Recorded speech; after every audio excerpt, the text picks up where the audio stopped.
All right, so the Wheel of Time, I gotta turn this music down. The Wheel of Time Comic Con panel is going to start in 3 minutes, apparently. I'm assuming it's going to start on time because it's pre recorded, so there's no reason to start it late.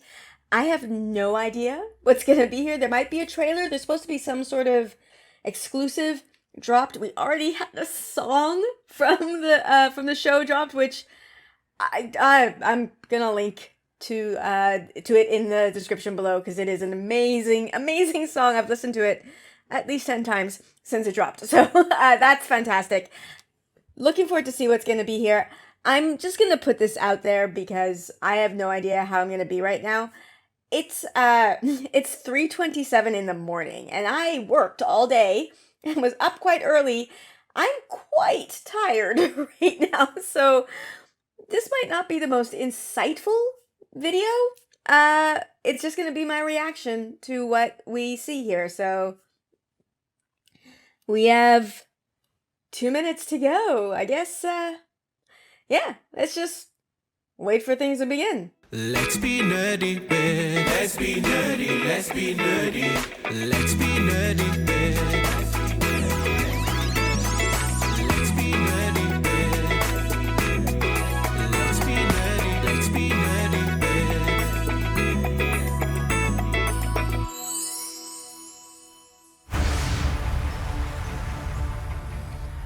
It's beginning. That's a Wheel of Time. Ah! Hi, I'm Amy Ratcliffe, Managing Editor for Nerdist, and today I'm thrilled to present to you Amazon Prime Video's The Wheel of Time panel at New York Comic Con. Please allow me to introduce our incredible lineup of panelists. Executive producer and showrunner Rafe Judkins, playing Moiraine, Rosamund Pike, playing Lan, Daniel Henney, Just Lan. playing Rand, Yosha Hey Rand, Stradowski, nice to see you. playing Perrin, Hey. Marcus Rutherford, Hey Perrin. playing Nynaeve, Look at Ellen her. Evans, Look. and playing Egwene, Madeline Madden. Hey mother. Yay, everyone, thank you so much for being here. I'm excited. This is like your introduction to the world. It's pretty awesome.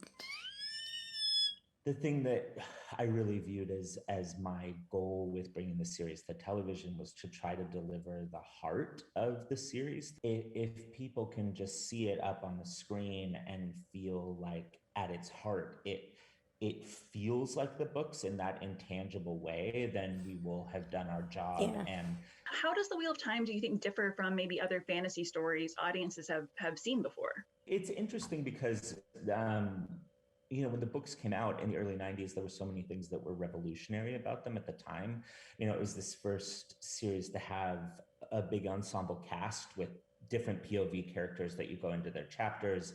It was the first fantasy book series where half that cast was women. But I think the thing for me that's really interesting and really drew me to doing the adaptation of the series now was that Wheel of Time is really more inspired by Hinduism and Buddhism. The world around us right now is fairly polarized, and to have a show that is talking about what it means to find balance. Just keep looking at Nynaeve. Like Rafe is saying, I'm sure, wonderful things. Can you tell us a little bit too about the kind of magic in the world? But still. We actually got to bring you a little clip today, and I wanted to bring some. This clip is Moiraine's first arrival in the Two Rivers, and it's cool. I like the music here. Warm. I love the colors.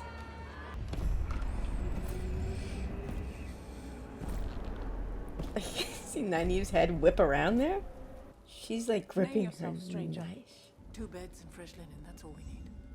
Of course, Moiraine Sedai. Oh. They recognize her as an Aes Sedai. What? Like, they know she's an Aes Sedai. That came massive change right there. That is a massive change. Can you tell me what appealed to you about the role? There were lots of things about the whole culture of Aes Sedai that really drew me a lot. She looks so Aes I think on a Sedai-ish sort of here. spiritual sense, I felt there was the right time in my life to explore a sort of power outside of myself. I think the whole idea of channeling and tapping into something elemental was very appealing to me at this particular moment in my life. And the other thing about the Aes Sedai culture is this relationship between an Aes Sedai and her warder. Now, I've played portrayed many relationships between men and women on screen. I've never played one as quite as fascinating as this, which involves intense loyalty, deep trust, huge connection, and yet nothing sexual, nothing romantic. Yes, but it's a fidelity and a love that is just as powerful as anything that we know from romantic attachment. I am so bracing for the really people shipping interested them. me a lot, and obviously I found the perfect order in Daniel Henney, who plays Lan. I felt very similar to Rosamund. I think her and we initially had a FaceTime. Geez, it must have been 2 years ago now. Seems like it was just yesterday, but we spoke about that exact same thing. How they know everything about each other. They care deeply for each other. They're almost like twins in a way. They can feel everything, but there's nothing sexual, nothing more. That's a good way to put it. And it's unique to their relationship. Never heard anybody put it that way. That's a really good way to put it. Other warders in their Aes Sedai have different forms of this relationship too. Each woman who comes into our show will get the opportunity to develop her own particular style and the kind of flavor of her own version of channeling. And one thing that was very important to me was that if there were no CGI effects, people would believe that I was connected to something. And for me, that connection comes through movement. I needed to feel that there was, I'm not just throwing up my hands, that there's some deep level in which something is coming in. I thought it would make cool shots. That's true, though. Like, visually, her just standing there and stuff happening would be dull. And obviously, you can make it big, and then if you make it big, you can also make it small. That's the point. It doesn't always have to be big. It can be tiny. You can see the shadow of it very later. true. And because we've seen it before, we'll understand it. Anyway, I'm going to stop waffling now. I know most of the stuntmen that are inside of the Trolloc costumes. That makes sense, yeah. So they're not as scary, and it's kind of funny because every once in a while one would slip mid-fight, and I'd have to help them up and then slice them down again, which I felt kind of bad about. But they looked absolutely fantastic. It was in the middle of the day, full lighting, and you could not tell. I mean, the costumes, it was just the makeup was so amazing. But Rand, first of all, is more familiar with his bow and arrow. So I had also archery training besides of the stunts training and all the other trainings that we had. Reaction had a personal that preference critiqued his archery, actually. As an actor. I just was never ceased to amazed by how epic the sets were. I think Andre, our set designer, is a bit of a genius. And I think maybe in this genre, it's hard to create things that are new and original, but every room, sort of inn, tavern, city world that these characters went into, they had their own sort of culture, their own language, and their own character. And I think that was just amazing from day one. I remember like my first day in Two Rivers, I was kind of sat on a bench in the middle, and I just sort of did like a 360 view, and I just saw like my forge where I worked. I saw like the Winespring Inn. So we're gonna see him smithing. I just had like a village. Smithing? They built a village basically, Forging? like out of nothing. And I forget what word to use. as an actor, when you have a set built to that magnitude, it's invaluable how helpful that is. Zoe, I wanted to ask, Nynaeve's braid, it's a whole thing. It's a hallmark of her character. So I wanted to hear like the first time you got into Nynaeve's costume, what it was like, and also just kind of what the gorgeous costuming added and bringing the world to life. Yeah, I mean, similar to what Marcus was saying, like the level of artistry on this production is like nothing I've ever experienced before. So just like how they've got like little spoons and like I've got a little herb bag and things that you'll never see, I feel, which is kind of sad because you're taking in this amazing spectacle and the attention to detail is just like ridiculous. So when I first had the costume on, it was just really, I guess, informative for me and really helpful just for me to learn how I was going to walk as Nynaeve and where she puts her weight, and she definitely walks with her head. And the braid too. I mean, it's so integral to Nynaeve, and it was really like special for me to be able to incorporate my natural hair texture in the braid. It's such a I don't know. I feel like we have this really beautiful opportunity to be able to represent in a really loving and careful way. That's what I'm saying. It's really, really special. I remember when I first got my audition for the role, and I had 3 different scenes, and I just remember each scene was just so different from the other, and I knew that this character would go on such an incredible journey and you know, an emotional one as well. So Nynaeve is a wisdom for Emonsfield. She is this incredible healer and such a powerful figure in the village. Can you talk about kind of exploring that really leadership, even though Nynaeve isn't, I mean, she's relatively young. Yeah, she is. She's the authority figure of the Two Rivers village. And I think she's been undermined her whole kind of wisdom career. So she definitely has like a bee in her bonnet with certain villages. But I think exploring the insecurities that Nynaeve has, but also how headstrong she is has been an absolute gift. Yeah, she's so amazingly complex and flawed and detailed, and yeah, I can't wait for you guys to see her. Oh, I can't wait either. I love Marcus, how you she know, Perrin talks also about has a unique Nynaeve. role. The horses become characters. You know, you've got the sort of the seven of us, and then you've got seven horses, which are also a liability. And so you've got, you know, to wrangle all of that on set, and you know, also try and keep within a frame. So sometimes, you know, we've got much bigger horses, and then we've got Maddie's horse, who's Bella, you know, also a very loved character in the books, and Archie was not the speediest of mounts, was he? That's correct, though. He was not. He was the gassiest. He was the gassiest of mounts. Always remember when someone was doing like an amazing monologue or it was a really intense scene talking about how, you know, we've just survived 100 Trollocs and a fade, and then Archie just rips the loudest fart. Like I swear I could hear it back in Prague 1, like birds were flying away in Prague 1.